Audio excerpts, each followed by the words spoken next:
बिना ताम झाम के इनकी बनाना बहुत आसान। तो चलिए आज की रेसिपी हम शुरू करते हैं। उससे पहले आप सभी को मेरा नमस्कार। तो चलिए करते हैं आज हम रेसिपी की शुरुआत। बना रहे हैं हम इसे, देखिए सूजी से।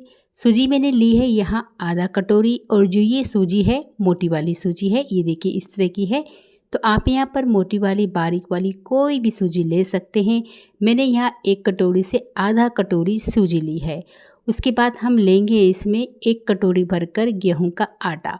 सूजी के साथ मैं गेहूं का आटा ऐड कर रही हूँ। आप पूरा इसे सूजी से भी बना सकते हैं, और यहाँ पर गेहूं के आटे की जगह मैदा भी ले सकते हैं। लेकिन मैंने आज दोनों को मिलाकर ये मीठा बनाया है, और इतने छोटे छोटे से बॉल मीठा बनते हैं ये कि खाने में बहुत स्वादिष्ट होते हैं। तो यहाँ देखिए इसे मिक्सी जार में डालकर एक बार ना पीस लेना है दोनों को, जिससे जो सूजी है वो भी महीन हो जाएगी, और गेहूं का आटा भी एक बार अच्छे से इसमें पीस जाएगा। तो क्या है, सूजी अगर आपकी मोटी वाली भी है तो तब भी कोई दिक्कत नहीं होगी, और गेहूं का आटा थोड़ा दरदरा सा पीसा हुआ है तो तब भी कोई दिक्कत नहीं होगी। तो चलिए इसे हम पहले पीस के ले आते हैं, और फिर आपको दिखाते हैं कि किस तरह से हुआ है। ये देखिए इस तरह से इसका पाउडर बनेगा। इसमें आप इलायची पाउडर डालकर भी इसे पीस सकते हैं। अगर आपके पास इलायची साबुत है तो उनको डालकर भी आप पीस सकते हैं। मेरे पास इलायची पाउडर है तो मैंने यहाँ नहीं डाला था। अब यहाँ एक बाउल ले लेंगे और इसे हम डालेंगे, बट इससे पहले हम इसमें डालेंगे घी। मैंने यहाँ घी लिया है। घी यहाँ लगभग ये दो छोटे चम्मच होते हैं, 3 चम्मच है, और कटोरी के हिसाब से देखा जाए तो चौथाई हिस्सा है, और बड़ा चम्मच देखें तो 1 है।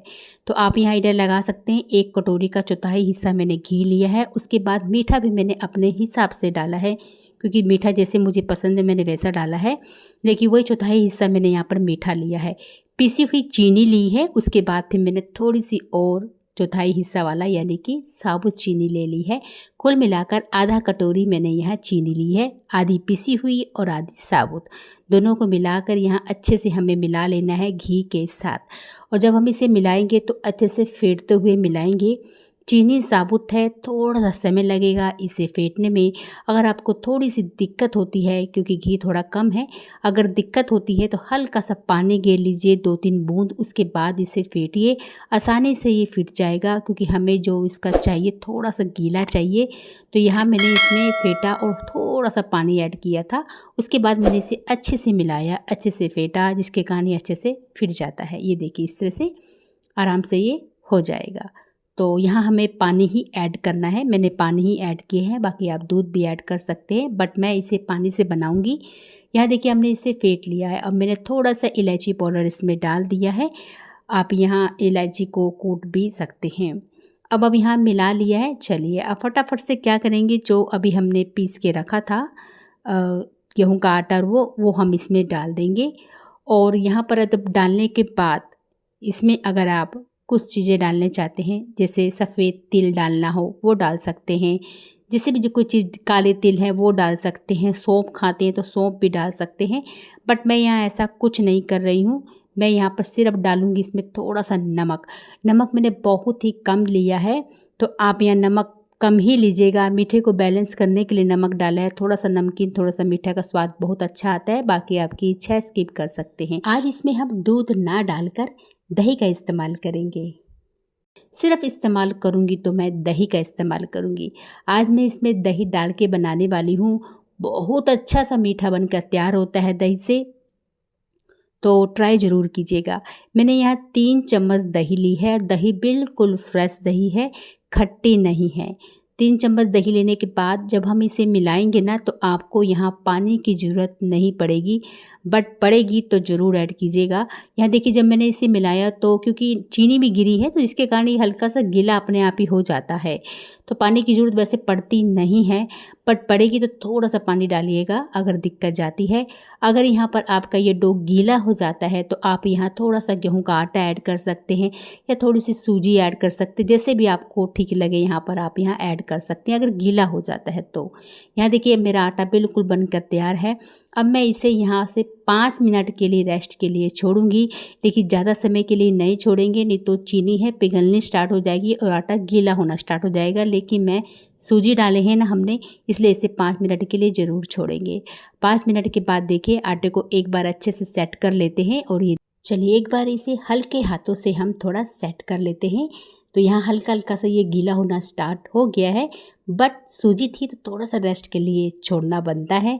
तो यहाँ पर ज़्यादा समय के लिए नहीं छोड़ेंगे। तो मैंने यहाँ सेट कर लिया है। अब इसकी छोटी छोटी सी लोइयाँ लेंगे, क्योंकि हम जो मीठा बनाने जा रहे हैं, छोटे छोटे से बॉल्स होते हैं ना खाने वाले, वो बनाने जा रहे हैं। तो इसके लिए आपको बिल्कुल छोटी छोटी सी लोइयाँ लेनी है, ऐसे फैला लेना है और दोनों तरफ से ऐसे करना है और इधर से भी ऐसे करना है, यानी कि चारों तरफ से आपको उठाते हुए बीच के सेंटर में लाना है। और जैसे हम मोमोज़ बनाते हैं ना, ऊपर की तरफ उठाकर फिर से गोल गोल घुमाकर, इस तरह से आपको करना है। इससे करने से ये फ़ायदा होगा, जब ये तलेंगे धीमी आंच पर तो ऊपर इसमें ना क्रैक्स दिखाई देते हैं और बहुत अच्छे लगते हैं।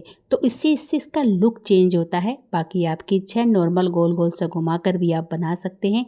दूसरा भी मैं आपको दिखा देती हूँ। ये देखिए, मैंने इधर को घुमाया और फिर इधर से लेके इधर लाया और फिर इधर से लेकर इधर ले गए। इस तरह से कर सकते हैं। बी सेंटर में आ गया है। ऊपर की तरफ इसे उठा लेंगे और अब इसे गोल गोल सा घुमा लेंगे, जिसके कारण जो सेंटर का हिस्सा है इसका, जब वो तलेगा तो वो लेयर खुलती है, बहुत अच्छा लगता है लुक वाइज भी और खाने में भी बहुत ही खस्ता लगता है। तो चलिए, यहाँ ऐसे ही बनाना है। तलने के लिए हमने क्या की है, तेल तो हमने रख दिया था, लेकिन यहाँ पर तेल मेरा लो टू मीडियम फ्लेम में है। जब आप डालें उससे पहले आपका तेल गर्म होना चाहिए। जब डाल दें उसके बाद गैस की फ्लेम को लो कर देना है। बिल्कुल लो फ्लेम में इसे पकने देना है अंदर तक, क्योंकि गेहूं का आटा है तो अंदर तक पकेगा तभी आपको ये अच्छा लगेगा, नहीं तो अंदर पूरा कच्चा कच्चा रहेगा। तो इसलिए यहाँ पर थोड़ा सा समय देते हुए, उलट पुलट करते हुए इसे रेडी कीजिएगा। पहले मैंने डाल दिया है, बिल्कुल भी छेड़ा नहीं है, क्योंकि अभी ये कच्चा है। चम्मच की सहायता से इसके ऊपर वाले हिस्से में भी हमें तेल डालते जाना है, ताकि ये ऊपर की लेयर भी इसकी खुल जाए। ये देखिए, इस तरह से डालेंगे ना तो ऊपर की लेयर भी इसकी धीरे धीरे खुलनी स्टार्ट हो जाती है। चम्मच की सहायता से हम इसे डालते रहेंगे और ये देखिए धीरे धीरे कर इसकी लेयर खुलनी स्टार्ट हो गई है। अब हम इसे पलट देंगे। गैस की फ्लेम को लो ही रखिएगा, क्योंकि नहीं तो तेज़ आंच पर ना पक बेशक जाता है, कलर बेशक चेंज हो जाता है, लेकिन अंदर से कच्चा रह जाता है। जितना इसे धीमी आंच में हम उलट पुलट कर अच्छे से कलर में सुनहरा कलर तक करते जाएंगे ना, उतने ही अच्छे से अंदर तक ये पकता है और खाने में बहुत स्वादिष्ट लगता है। छोटे छोटे से बॉल से एक ही बारी में ख़त्म हो जाएंगे। और ये देखिए, मैंने यहाँ इसे पलट लिया है। दोनों तरफ अच्छे से उलट पुलट कर लेना है। और जब आपको लगे ना कि हाँ हो चुका है भाई, अच्छे से कलर आ चुका है, काफ़ी देखो झाग भी बिल्कुल नीचे की तरफ बैठ चुका है, जितना इसने तलना था यहाँ पर ये तल चुका है। तो चलिए अब फटाफट से इसको एक बार और उलट पुलट कर लेते हैं और फिर हम इसे निकाल लेते हैं। तो कलर तो बिल्कुल चेंज हो चुका है। चलिए फटाफट से छन्नी लेते हैं और इसे एक ना आप छन्नी में निकाल लीजिएगा, क्योंकि जो भी हल्का फुल्का एक्स्ट्रा तेल होगा वो निकल जाएगा। मैंने इसे तेल में फ्राई किया है। अगर आप इसे घी में फ्राई करना चाहते हैं तो घी में भी फ्राई कर सकते हैं। उतना ही ये हेल्थी बनेगा, उतना ही ज़्यादा ये खस्ता और टेस्टी बनेगा। बाकी अगर तेल है तो तेल में तलिए मेरी तरह। और देखिए, मैंने छन्नी में इसे निकाल लिया है और देखिए छोटे छोटे से हैं, लेकिन खाने में बहुत स्वादिष्ट हैं। अभी ये गरम गरम है ना, तो अभी इसको अगर हम अभी तोड़ेंगे ना तो बिल्कुल आपको सॉफ्ट लगेगा, बहुत ही सॉफ्ट होते हैं। लेकिन जैसे जैसे ये ठंडे होते हैं ना तो बहुत ही खस्ता लगते हैं और खाने में बहुत अच्छे लगते हैं। तो यहाँ तो ये बनकर बिल्कुल तैयार है। तो आप भी बनाइएगा ये छोटे छोटे से बॉल, खाने में बहुत टेस्टी, बहुत ही खस्ता और बहुत ही कुरकुरे। चीनी का स्वाद इसमें बहुत अच्छा आता है, लुक वाइज भी सुंदर दिखता है और खाने में भी स्वादिष्ट लगता है। और इस मीठे को आप स्टोर भी कर सकते हैं और सफ़र में भी ले जा सकते हैं, क्योंकि बहुत ही छोटे छोटे से होते हैं। जब मीठा खाने के मन हो तो आप इसे बनाकर खा सकते हैं और स्टोर भी कर सकते हैं। मिलेंगे आपसे अगले वीडियो में नई रेसिपी के साथ।